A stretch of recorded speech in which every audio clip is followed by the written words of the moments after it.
iPad Pro 10.5-inch. Apple's tablet wants to be your everything.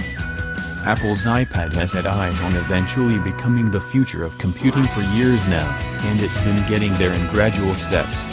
The 2015 to 2016 iPad Pro tablets made strides with a great pencil stylus and seriously fast processing. From a hardware perspective, the 2016 9.7-inch iPad Pro was a nearly perfect package. This year, the tablets are back, offering hardware revamps in two different screen sizes, 12.9-inch, and a slightly larger than before 10.5-inch. Both seem ready to take advantage of iOS 11, which offers a slew of new split-screen, app managing and file management tools that could make them feel more computer-like, in a good way, than ever before. There's only one problem. iOS 11 comes out this fall, and the tablets are here now.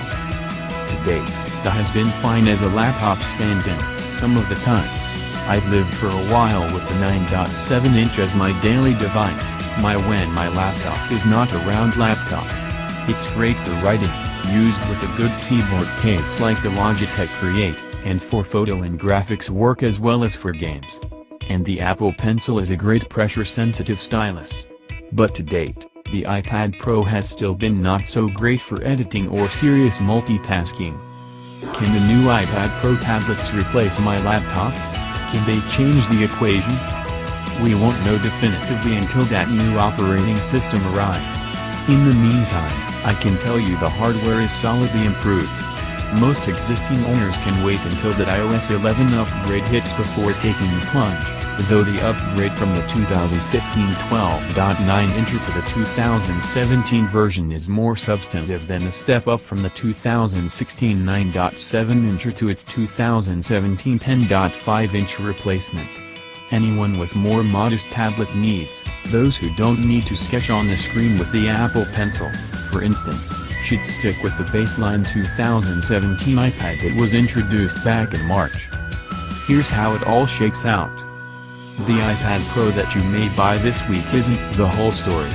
iOS 11 has lots of features designed to reboot the iPad experience and give it a far more computer-like feel, especially for things like dragging and dropping files, finding files and storing go-to apps on a Mac like length and dock. I can't comment much more on them here, really, because I don't have them to use yet. Developers can try iOS 11 now, and the public beta will arrive in a few weeks, if Apple follows last year's schedule. iOS 11 for iPad will allow up to 3 apps to be open at once on the new iPad Pro models, 2 in split screen and 1 hovering on top of that. The extra quick-swapping desktop modes and increased focus on drag and drop could make the new iPad Pro's added punch worth the expense. That's could, versus will. The previous 2015 and 2016 Pro tablets had a weird spec divide.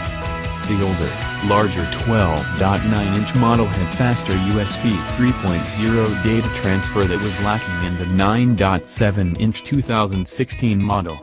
But the newer one had a much better screen, with a wider color gamut True Tone display, along with better front and back cameras, with flash.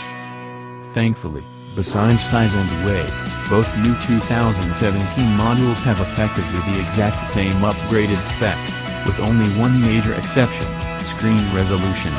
The 10.5-inch model has a resolution of 2224 by 1668 pixel, while the larger 12.9-inch model retains the 2732 by 2048 pixels of the 2015 model. Both of them, and the non-Pro iPad released this year, have the same pixel density, 264 pixels per inch. Entry-level storage now doubles to 64 GB from 32 GB, and you can go all the way to 512 GB on the high end. And the new Pro tablets have the fastest ever Apple mobile chip, the A10X.